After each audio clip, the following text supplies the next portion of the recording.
Welcome back, everyone, to the deep dive. Our mission today, well, it looks simple on the surface. We're doing a bit of a forensic analysis, really, but on the shortest possible stack of sources. Honestly, we've just been handed the title of a technical document, and it's sharing link. That's it. And we're going to treat these few words almost like a high-stakes engineering treasure map. So for you, the listener, we're going to try and extract the entire scope and implication of this project just from its metadata. That's exactly right. We are indeed in the source title. It's explicitly excerpts from Documentazione di progetto sulla sicurezza automobilistica. Yeah. So what's key here, right off the bat, is that this isn't your typical consumer brief. It's not a press release designed for the outside world. No, this phrase itself is a technical declaration. It speaks to an intensely internal process. Okay, yeah, let's unpack that immediately. Starting with that core identity, documentazione di progetto. We're not looking at marketing copy, as you said. We're looking at genuine project documentation. What is that difference, between like a white paper and actual project docs? What does that tell us about the kind of information we should expect inside? Oh, it tells us almost everything. It's primarily about accountability. Project documentation, especially for something high stakes like automotive systems, it means they have to adhere to, well, the gold standards of functional safety. When we see a title like this, we should immediately be thinking about compliance. Frameworks like ISO 26262, because that document isn't just an explanation, it's the mandatory audit trail. It details things like the hazard analysis and risk assessments, the HRA, and it outlines the specific automotive safety integrity levels, the ASILs, assigned to every single part of the system. This kind of documentation is basically legally binding on the engineers who sign off on it. Ah, right. So that's the real insight there. It's a compliance trail, not just some conceptual outline. And what strikes me immediately is the language. The title is explicitly Italian, Documentazione di progetto sulla sicurezza automobilistica. Does using the vernacular like that, does it indicate maybe a specific regulatory origin? Or perhaps a particular cultural route for the engineering team? Or is it just, I don't know, stylistic? It's likely a combination, actually, and it probably grounds the project in a specific technical philosophy. The specificity of sicurezza automobilistica, automotive safety, that's really key. If the core engineering team, or maybe the primary supplier, is based in Italy, or even within a high-performance Italian supply chain, this title really roots the entire development within that very demanding European regulatory environment. So the document is likely benchmarked against specific ECE regulations first, maybe even before considering US or Asian standards. So no, the language isn't just flavor, it's jurisdiction, it's engineering pedigree, really. Got it. So it signals a commitment to a very rigorous, probably regionally specific standard set. When we see that phrase, we're kind of moving past the general idea of car safety and into the nuts and bolts, the technical mechanisms designed to achieve specific, quantifiable safety goals.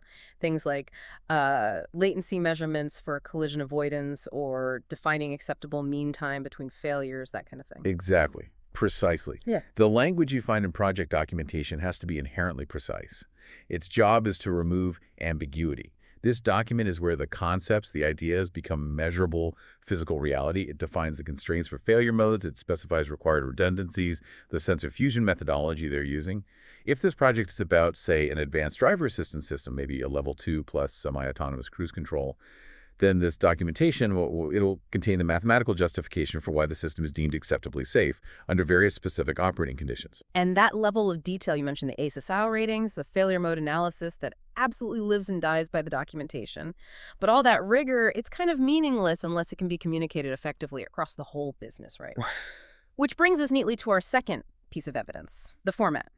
This documentation, it was shared via the Gamma platform. We see that in the link. Yes, and this is where a certain, let's say, tension might arise. Gamma, as a platform, it's designed for accessibility, for visualization, synthesis. It's meant to make things easier to grasp. It takes something incredibly dense, imagine hundreds of pages of technical specs, maybe code reviews, and turns it into a more accessible, navigable presentation format. So its use implies a need to communicate this complex internal information to a wider cross-functional audience, maybe executives, marketing teams, or perhaps even regulators who just need the high-level overview. Okay, but doesn't that raise a critical question then about data integrity? If the core Documentazione di progetto is the absolute engineering Bible, then synthesizing it for Gamma, Well, doesn't that inherently risk losing crucial context or nuance? Are the stakeholders looking at the gamma version potentially missing the actual latency numbers the engineers are sweating over? Project documentation, it lives and dies by its version control. Does shifting it to a presentation layer compromise that discipline? It absolutely introduces that risk, yes. And the document, or at least the process around it, must address that.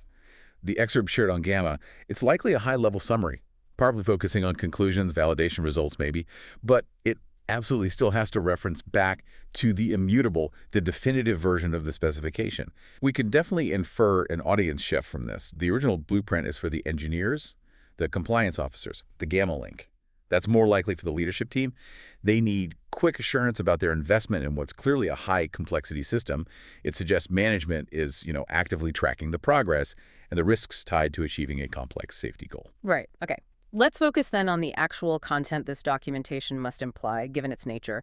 Since it's a safety system project, we know the primary focus just has to be on redundancy and robustness. That's paramount. What would be the architectural sort of non-negotiables laid out in a document like this? Redundancy is absolutely everything. Yeah. When you're developing an automotive safety system, you're dealing with literal life and death stakes, which means you simply must eliminate single points of failure. There's no way around it. So the blueprint, the documentation, would detail architecture diagrams. You'd see redundant power paths, maybe dual or even triple microprocessors for critical calculations, and different sensor types providing essentially the same data that sensor fusion. For instance, if it's documenting a crucial braking system, it must detail the methodology for detecting, say, a sensor failure, and the system's immediate deterministic response to that failure, often defined right down to the millisecond level. Wow. So the very fact that this document exists confirms that the system being developed, whatever it is intended to meet really high quantifiable standards, standards that frankly cost millions to verify properly. It really highlights that vast difference between, an inventor maybe creating a cool prototype in a garage and a manufacturer producing a fully verified compliant system that's ready for millions of consumers. It's that moment the commitment goes from just an abstract intention to real hard engineering expenditure. Exactly. And that commitment, it's rooted in the precision of the technical language we talked about right at the start. It's kind of the unspoken contract of this document title. It'll provide detailed, objective metrics. It won't just say, the car stops quickly. It'll state the specific deceleration profile under defined load conditions. And all that will be justified by years of things like finite element analysis and tons of real-world testing data. Okay, so just to recap, we've basically used the title and the sharing platform to reconstruct the environment this document lives in. It's intensely rigorous, think ISO 26262. It's regionally influenced, likely Italian or broader EU standards playing a big role. And it's specifically packaged for cross-functional communication, which is what the Gamma platform suggests.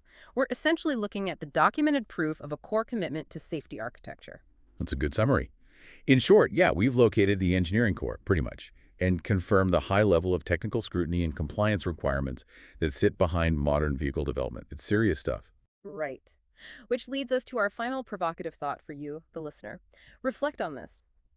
How might the translation of those really precise technical terms like sicurezza automobilistica, where, as we've discussed, precision is absolutely paramount, how might the meaning or even just the emphasis shift when moving from this hyper-technical project documentation to, say, consumer-facing marketing materials, where the goal is often more about emotional appeal and simplicity? What might be hidden or perhaps just lost in translation when a concept that's documented internally with specific ACIDL ratings is marketed externally simply as an advanced safety feature?